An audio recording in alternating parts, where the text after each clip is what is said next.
Hello, and welcome to Tell Me About Your Book. My name is John Christian. Today my guest is self-published author Elizabeth Lynn Blackson. She writes horror stories. Feels like Halloween all over again. So, stay tuned.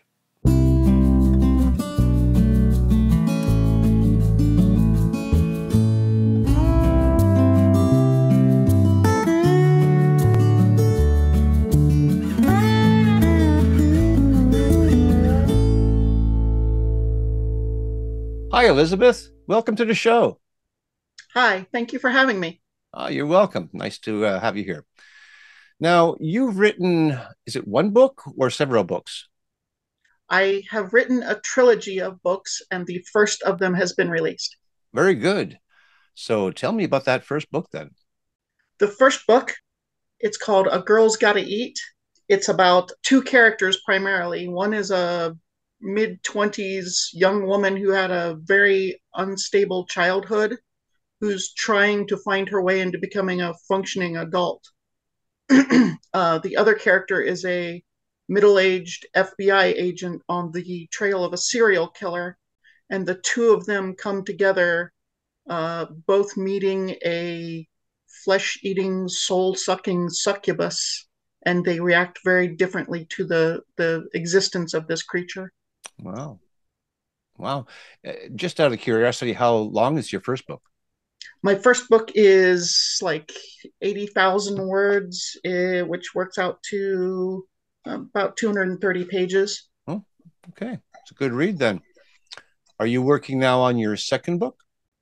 I'm doing edits and fine manipulation of little bits to try to get it ready. This book is out already. The second book will be out in March. Okay. Now back to your first book. What prompted you to write that book? And were you thinking of writing a trilogy when you were writing it, or was it something that just happened naturally? Sure. The book has something of a history, so it's going to take me a minute to answer that question. Hmm. Um, there was an author named Ed Greenwood who created the Forgotten Realms setting for Dungeons and Dragons, and he saw some of my work from Margaret Weiss Productions. He read one of the books that I had been working on previously. He liked it, and he had a project he was working on, the Ed Greenwood Group, where he had a series of books called Hellmaw, Hellmaw, and he was giving new authors a platform to try to be published for the first time. I got in on the publication schedule, and I was going to be like 14th or something in publication, and the project kind of fell apart. But I had the manuscript, and that was Hellmaw, A Girl's Gotta Eat. So there are certain things about his world that were required in the manuscript, and then once that was released, I had to scrape off the serial numbers, and it just became A Girl's Gotta Eat. Hmm. A kitty in the background. That's all right. I like kitties. Um, so with the understanding that the setting was supposed to be about shape shifting, man eating demons, I didn't want to focus on the demon as the primary character. I wanted to focus, because it's always more interesting to be about the humans and how outside forces affect human lives. So that was sort of the beginning of where that book came from. I see. Does that answer the question? Oh, sure, sure. I mean, you're telling me about your book, and I think that's wonderful. Is it a serious book? Does it get dark, or is there some humor in there? There is some humor. It is extremely dark, extremely adult, extremely. If Hmm. it was a movie, it would be R/X, Hmm. depending. Um, a lot of the main female character has an excruciatingly foul mouth, and not the stuff that you could get by a censor easily. It has very dark themes of human trafficking and very violent graphic images. It would be considered, I think, dark urban fantasy Hmm. or urban fantasy slash horror, somewhere in there. I see. How is it being received by the people who have perhaps read parts of it or all of it? There, everyone, everyone that I've gotten solid feedback from, and you know how hard it is to get feedback from when you write any book to get anyone to give you a like, can you say more than yeah, it was good or nah, it wasn't for me. Hmm. But everyone who's given me an in-depth feedback has been extremely happy with it, extremely pleased. And it's finding that market is the real trick, you know. So Yeah, yeah. How far are you into writing your second book? done with the second and third book, except tweaking. Oh, I see the editing. So do you do your own edits then? It is partially me, and I get beta readers to give me feedback. And actually, recently interviewed Gary Hill of Tales of Wonder and Dread Publishing. Sure, I know him. Um, Gary is my editor right now, so Oh, great. He's a I great do as guy. much of my yeah. I try to get it as polished as I can, hand it off to him for him to look over, and it bounces back and forth between us and beta readers. And yeah, Yeah, one of the real benefits of doing three books at a time is the little pieces that string the story together from book to book. You can strengthen much better if you have the other books ahead of you and you know where the story's going. So, of course. Of course. Yeah, editing is always done in reverse. Let's see now. So you have the second and third book. They're mm-hmm. being edited. Yes. And I forget if you mentioned it's going to be one of it's going to be released in March of 2023, and the third one will be released when? About 9 months after that. You know So, what I'm thinking. what's that? There's always Halloween next year. Yes. Yes. I'm sure you've seen the Gary Hill Halloween special. I have. And the Mm. spooky fellow who interviewed him with the Yeah, hood and the yeah. very pale. A lot of fun. A lot of fun. I thought it was wonderful. I plan on doing that next year. So, And I think it was great because of the tone of my book. It's very, you know, spooky, creepy, scary. It's not a fun. It's not intended to be funny, or there's humor interspersed, but you know, it's sort of that moment of levity to try to balance with all of the brutal, horrible, sure, of course. brutal horribleness going on. I could appreciate that. I'm personally like a little bit of vamp, uh, but that's just me. Yeah. So, and you were the one who introduced me to Gary Hill when I wasn't even going to do a Halloween special, and then I thought of doing it, and then you told me about him. Gary is a great guy and seems to be really motivated and energetic in his work, and has corralled a very uh, talented group of authors. I would like to say myself among them. Hmm. Excuse me. He has a couple collections, Spooky Stories and Spooky Houses Hmm. are two of his collections, and I have short stories in both of these collections. You're a very busy person writing and doing that. How long have you been writing that? Do you mean trying to publish as an author No, or just creating writing, fiction? just loving the idea of writing. Obviously, it came from Since, somewhere. since How I did was it? in the sixth grade, maybe. Oh, really? Good. Yeah, Yeah. So you, storytelling. so I you, wanted when I was a kid, I wanted to be a comic book artist or okay. an animator, and I found out that I can draw well enough to draw comics, but I can't draw fast enough. Mm, And with deadlines, you have to be able to crunch work out. sure. I did some small press comic work in the 90s.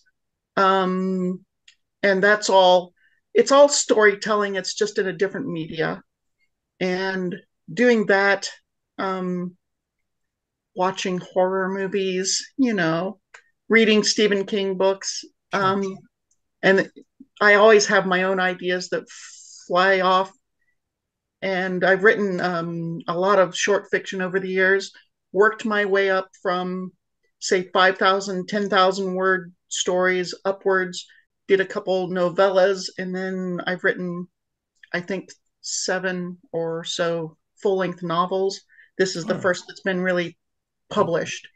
I see. So your previous novels, uh, did you self-publish them as well, or they're just sitting in I self published one back right? in 2004, I think it was. And it was very briefly available, and it's not available right now. It was called Our Mortal Days. and it was about an anthropomorphic wolf clan that was being pushed out of existence by the encroachment of humans. Okay. But that book has been out of print and unavailable forever. But Collector's I item. might yeah, I might dust it off and put it back on the market. Yeah, great. Great. Now, this trilogy, how are Yes, the books related one to the other? You say you know what's happening by the end of the third book and you work towards that. So there's right. obviously a continuing saga just broken up into three books. Where do the breaks come in? The first book takes place over the course of a very short time frame, a couple of weeks. The second book is a year later, almost exactly a year later. And then the third book is, because the first book takes place in 2018, the second one is 2019, and then the third book is 2020 and the whole COVID thing. And instead of being just a few short weeks, the third book takes place over almost an entire year, where one scene happens and then maybe a few weeks or a month pass and something else happens. Okay. You wove the COVID-19 into your story somehow? Yes, Oh, yeah. wow. It's Cool. in the midst of this COVID epidemic, and dealing with that, and the problem of the encroachment of these supernatural creatures, and it all takes place as in a setting. It's all in St. Louis, the area where I live, Okay. and I weave the real events that happen.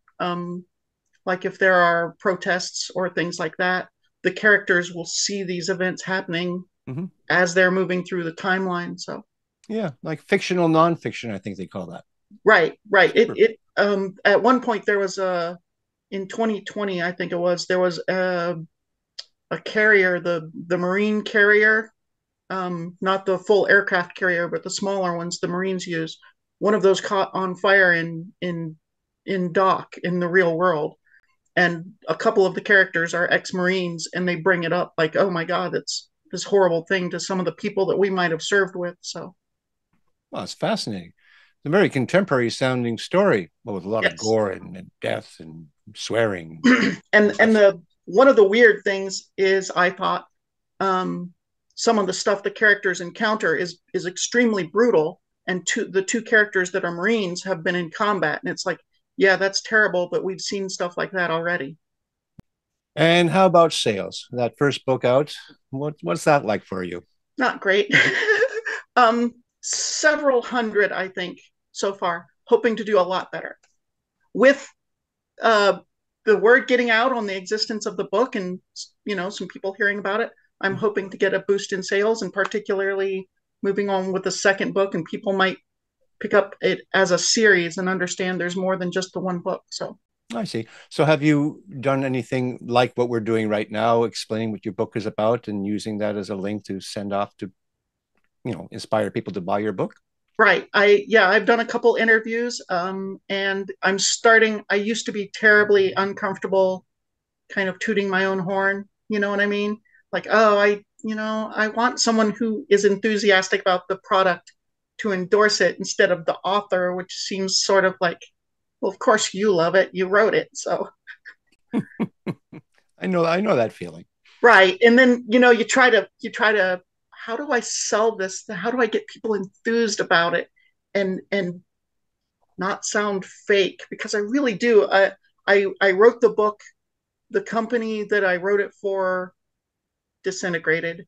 I found a second publisher, and that company disintegrated. Mhm. And there's a point where it felt like the only reason the book exists is because I loved it enough to keep pushing it as a product, to find it a home, to get it a market, and hopefully to get it a following and get people interested in it and the series that it's part of. So Yeah, sure. Well, it's a passionate thing that you do. yes. Yeah. Okay. Anything else you want to add before we finish this little chat we're having? Um, People who are interested in various kinds of fiction genres, I had a hard time pinning this one down because it is urban fantasy, it's horror, but it also has a lot of elements of LGBT. issues. And if you have elements of LGBT, there are publishers who are looking for specifically that, but it has to have a very large component of it. Like the main character has to be obviously uh, clearly LGBT, or they Mm-hmm. don't care to market it. I see. And it's like it had enough to be in the section, but backseat, and it's too graphic to be mainstream, and it's a Mm, weird yeah, chimera that's hard to find a very specific niche for. sure. Uh, but I'm hoping that people who are the weirdos of the world Yeah, will catch on to this book and love it deeply. So yeah. Have you done any book fairs at all? I have, and several local, particularly my hometown, Collinsville, Illinois. I was at their local book fair, and Alton, which is somewhat north of us, Mm-hmm. a few cities north. I did their book fair. I will be probably doing a lot more this coming year. I haven't done a lot of Well, conventions. well, no one really has. I mean, we've been in lockdown. We've only recently Right. sort of become normal again, sort of. Right. There's Yeah. a big sci-fi convention, sci-fi fantasy convention in Collinsville every year called Archon, and I'm hoping to get in. I missed it this year. By the time I thought of doing it, I signed up, and they're like, "Oh, we're out of table space." Mm, So yeah. probably next year I will be doing Archon, Okay. and then spreading to the whole world and being a huge author and throngs of fans. Okay. Excellent. Well, there's always next Halloween. Yes. Yes. And I'm perfectly happy to be on again. And by that Mm, time, I will have at least two of the three out. yep. Yeah. That'll be great. That'll be great. Elizabeth, it's been so much fun talking to you. Thank you. And I want to thank you for all that you've helped me out as well. Oh, no problem. All right. You take care of yourself now. You too. Bye bye. Bye.